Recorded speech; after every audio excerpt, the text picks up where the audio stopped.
धमकियां देना लोगों ने शुरू कर दी। हजारों की संख्या में दर्शकों की बस्तियां जला दी गई।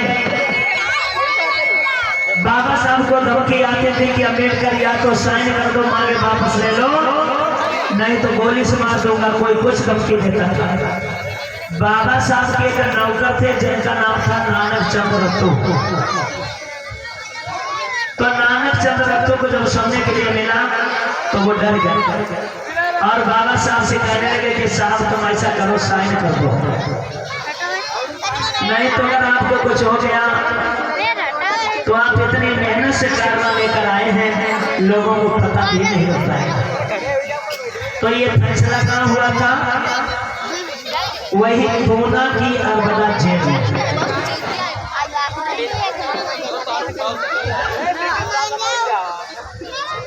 इधर बाबा साहब डॉक्टर भीमराव अम्बेडकर जी गांधी जी के अनशन को तोड़ने के लिए एक गिलास में जूस लेकर आते हैं। बाबा साहब डॉक्टर भीमराव अम्बेडकर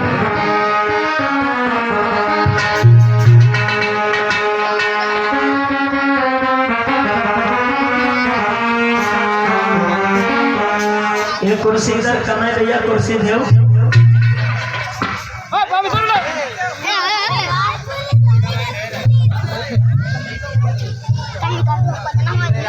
देखिए अब बाबा साहब महात्मा गांधी के अनशन को तोड़ने के लिए एक गिलास जूस लेकर जब मांग वापस करने के लिए कहा तो बाबा साहब कहने लगे मैं मांगे अपनी वापस ले लूंगा, लेकिन उसने भी मेरी कोई शर्त होगी।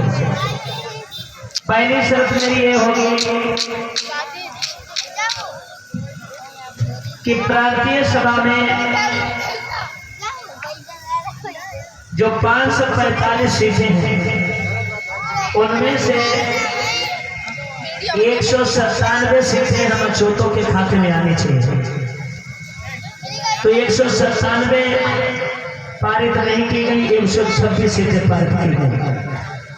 सरकार चाहे किसी की हो, लेकिन इतने अपने विधायक और मंत्री बनेंगे तो बनेंगे क्योंकि हक हमारे बाबा साहब डॉक्टर भीमराव अम्बेडकर ने दिया है।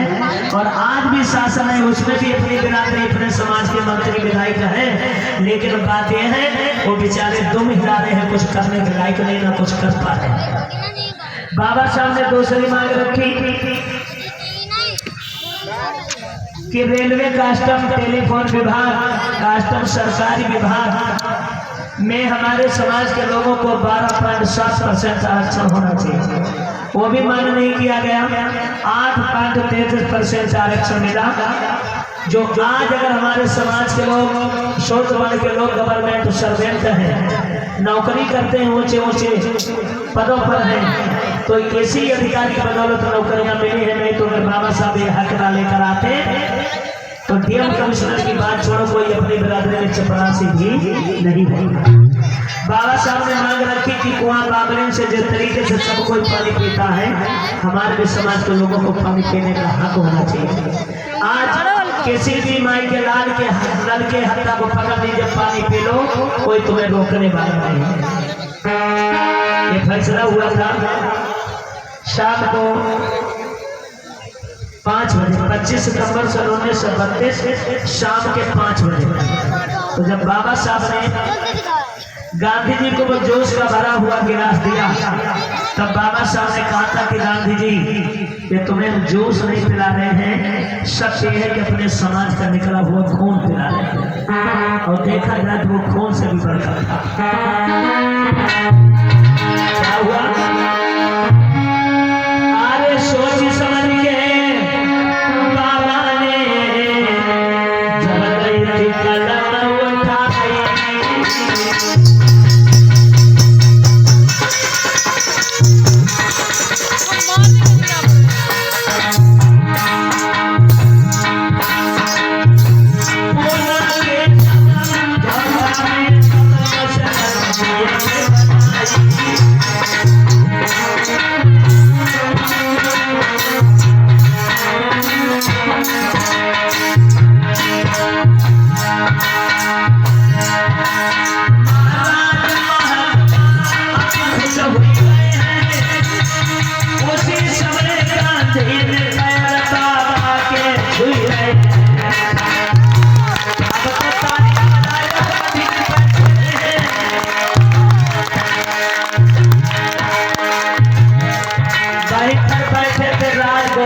गोपालाचार्य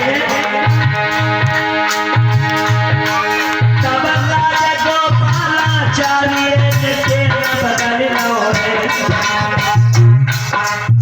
राजगोपालाचार्य ने अपना कलम बाबा साहब को दे दिया। जिस कलम से साइन बाबा साहब ने किए थे वो कलम राजगोपालाचार्य ने दे दिया। बाबा साहब कहने लगे तुमने ये क्यों किया? राजगोपालाचार्य कहने लगे साहब ये कोई मामूली पेड़ नहीं है तुम्हारा,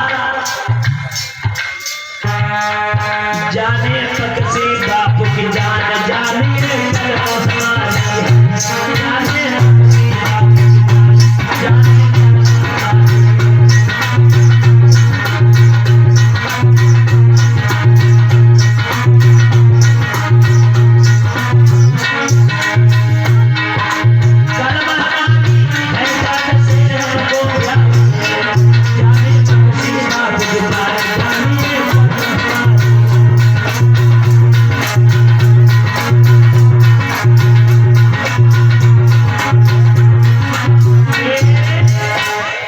गांधी जी को दे दो।